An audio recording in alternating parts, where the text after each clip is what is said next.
പ്രിയപ്പെട്ട പ്രേക്ഷകരെ, കാലാവസ്ഥയിലും വലിയ മുന്നറിയിപ്പൊന്നും ഇല്ലാത്തൊരു ദിവസമാണിത്. നമ്മളിപ്പോൾ ഇന്നലെയും കഴിഞ്ഞ ദിവസമൊക്കെ പറഞ്ഞ പോലെ തന്നെ സംസ്ഥാനത്തെ മഴ മുന്നറിയിപ്പൊന്നും ഇല്ലാതെ കണ്ടില്ലേ. കാസർഗോഡ് തൊട്ട് തിരുവനന്തപുരം വരെ പച്ച അലേർട്ടാണ്, ഗ്രീൻ അലേർട്ടാണ് ഉള്ളത്. ഒരിടത്തും മഴ മുന്നറിയിപ്പൊന്നുമില്ല. അടുത്ത 3 ദിവസം ഈ ജില്ലകളിൽ എവിടെയും മഴ പെയ്യില്ലെന്നാണ് കാലാവസ്ഥാ കേന്ദ്രം നൽകിയിരിക്കുന്ന മുന്നറിയിപ്പ്. പൊതുവിൽ നമ്മുടെ സംസ്ഥാനത്ത് അനുഭവപ്പെടുന്ന വരണ്ട കാലാവസ്ഥ തുടരും എന്ന് തന്നെയാണ് അറിയാൻ കഴിഞ്ഞത്. പകല് ചൂടേറിയ അല്പം ഉയർന്ന താപനിലയും അതേപോലെ രാത്രി ആകുമ്പോഴത്തേനും ഈ താപനില കുറച്ചൊന്ന് കുറഞ്ഞ് നേരിയ തണുപ്പുമൊക്കെയുള്ള സമയമായിരിക്കുമെന്നാണ് കാലാവസ്ഥാ കേന്ദ്രം പറയുന്നത്. അടുത്ത 2 ദിവസങ്ങളിൽ രാത്രി വൈകിയോ അതല്ലെങ്കിൽ പുലർച്ചെയോ എറണാകുളം, കോഴിക്കോട് അടക്കമുള്ള ചില ജില്ലകളുടെ തീരദേശ ഭാഗങ്ങളിലോ തീരത്തോട് ചേർന്ന് കടലിലോ ആയിട്ട് ചെറുതായ ഒരു ചാറ്റൽ മഴ ലഭിച്ചേക്കും എന്നുകൂടി പറയുന്നുണ്ട് കാലാവസ്ഥാ കേന്ദ്രം. നമുക്ക് ഇന്നത്തെ താപനില നോക്കാം. താപനിലയിലേക്ക് പോവുകയാണെങ്കിൽ ഞാൻ കണ്ണൂരിൽ നിന്ന് തുടങ്ങാം. കാരണം എന്ന് വെച്ചാൽ നമ്മൾ ഇന്നലെയും കൂടിയ താപനില കണ്ണൂരായിരുന്നല്ലോ. അപ്പോൾ കഴിഞ്ഞ ദിവസത്തേത് പോലെ തന്നെ കണ്ണൂരിലാണ് നിലവിൽ ഏറ്റവും കൂടുതൽ ചൂട് രേഖപ്പെടുത്തിയിരിക്കുന്നത്. കണ്ണൂർ വിമാനത്താവള പരിധിയിൽ 38.4 ഡിഗ്രിയാണ് കഴിഞ്ഞ ദിവസം രേഖപ്പെടുത്തിയ ചൂട്. ജില്ലയിൽ ആകെ കൂടിയ താപനില 35.8 ഡിഗ്രി സെൽഷ്യസ് ആണ്. അതേപോലെ കുറഞ്ഞ താപനില 22 ഡിഗ്രി സെൽഷ്യസുമാണ്.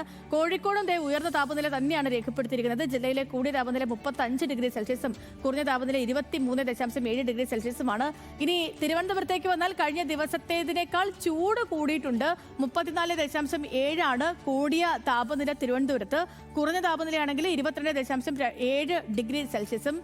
മറ്റ് നഗരങ്ങളുമായിട്ടൊക്കെ നമ്മൾ കമ്പയർ ചെയ്യുമ്പോൾ കൊച്ചിയിൽ ചൂടിന് കുറച്ച് കുറവുണ്ട്. കൊച്ചിയിൽ 30.4 ആണ് കൂടിയ താപനില. അതേപോലെ തന്നെ കുറഞ്ഞ താപനില 24.2 ഡിഗ്രി സെൽഷ്യസുമാണ്. അപ്പം ചൂടുണ്ട്, എല്ലായിടത്തും ചൂടും കാര്യങ്ങളൊക്കെ ഉണ്ട്. ഒരു 10 മണിയൊക്കെ കഴിഞ്ഞാൽ പുറത്തോട്ട് ഇറങ്ങാൻ പറ്റാത്ത രീതിയിലുള്ള ചൂടുണ്ട്. അപ്പം നിങ്ങൾ ഈ ഇരുചക്ര വാഹനങ്ങളിലൊക്കെ പോകുന്നവരെ കൃത്യമായിട്ടും ഒരു കോട്ടൊക്കെ ഇട്ട് കൈയൊക്കെ പുറത്ത് കാണുന്ന കൈയൊക്കെ ഉണ്ടെങ്കിൽ മുഴുവനൊക്കെ മറച്ച് മുഖമൊക്കെ മൂടി പോകണം. കാരണം സൂര്യാഘാതം ഏൽക്കാനുള്ള സാധ്യത ഭയങ്കര കൂടുതലല്ല. ഇപ്പം എനിക്ക് തന്നെ ഇപ്പം പല സ്ഥലങ്ങളിലൊക്കെ ഇങ്ങനെ കയ്യിലൊക്കെ പലയിടത്തും ടാനൊക്കെ അടിച്ചു തുടങ്ങിയിട്ടുണ്ട്. ചെറുതായിട്ടൊക്കെ ഒരു ഇച്ചിരി സമയം ഒരു 10-15 മിനിറ്റൊക്കെ വെയിൽ കൊള്ളുന്നുള്ളൂ. പക്ഷെ അപ്പം തന്നെ ഭീകരമായിട്ട് ടാൻ വരിക. അപ്പം നിങ്ങൾ ഈ മൂടിക്കെട്ടിയൊക്കെ പോകണം പുറത്ത് പോകുന്ന 2 വീലറൊക്കെ ഉപയോഗിക്കുന്നവർ. അതേപോലെ തന്നെ വെള്ളം കുടിക്കാൻ മറക്കരുത്. നമ്മൾ ഈ ചിലപ്പം ഈ AC യിലൊക്കെ വർക്ക് ചെയ്യുന്നവർ അങ്ങനെ വെള്ളം കുടിക്കാറില്ല. പക്ഷേ ഇപ്പോൾ താപനില കൂടുതലായതുകൊണ്ട് തന്നെ നമ്മൾ നിരന്തരം വെള്ളം എപ്പോഴും ദാഹിച്ചില്ലെങ്കിലും കുറച്ച് വെള്ളം കുടിച്ചുകൊണ്ടിരുന്നുള്ളൂ. വെള്ളം കുടിക്കുന്നത് നമുക്ക് ഡീഹൈഡ്രേഷൻ കുറയ്ക്കുന്നത് മാത്രമല്ല, നമുക്ക് ഈ ശരീരത്തിനൊക്കെ നല്ല സ്കിന്നിന് നല്ലതാണ്. പിന്നെ നമ്മുടെ ഈ തലയിലൊക്കെ ഡാൻഡ്രഫൊക്കെ വരുന്നവരാണെങ്കിൽ അതിനൊക്കെ ഉള്ള ഒരു പ്രധാന കാരണം ശരീരത്തിൽ വെള്ളത്തിൻ്റെ അളവ് കുറയുന്നതുകൊണ്ടാണ്.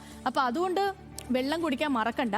പിന്നെ കാറ്റിനെ കുറിച്ച് നോക്കുകയാണെങ്കിൽ കാറ്റിന്റെ വേഗത സംബന്ധിച്ച് കാര്യമായ നിർദ്ദേശങ്ങളോ മുന്നറിയിപ്പോ ഒന്നും തന്നെ ഇല്ല. അപ്പൊ അതുകൊണ്ട് അടുത്ത 4 ദിവസത്തേക്ക് കേരള, ലക്ഷദ്വീപ്, കർണാടക തീരങ്ങളിലൊന്നും മത്സ്യബന്ധനത്തിന് വിലക്കും ഒന്നും നൽകിയിട്ടില്ല. അപ്പൊ പൊതുവെ ഒരു നല്ല കാലാവസ്ഥ, ഒന്നിനെയും അങ്ങനെ മഴയും കാര്യങ്ങളും ഒന്നുമില്ല. അതേപോലെ തന്നെ വെയിലുണ്ട്. വെയിൽ നമ്മളൊന്ന് സൂക്ഷിക്കുകയും വേണം. അപ്പൊ അതാണ് ഇന്നത്തെ കാലാവസ്ഥ വിവരങ്ങളും വിശേഷങ്ങളും.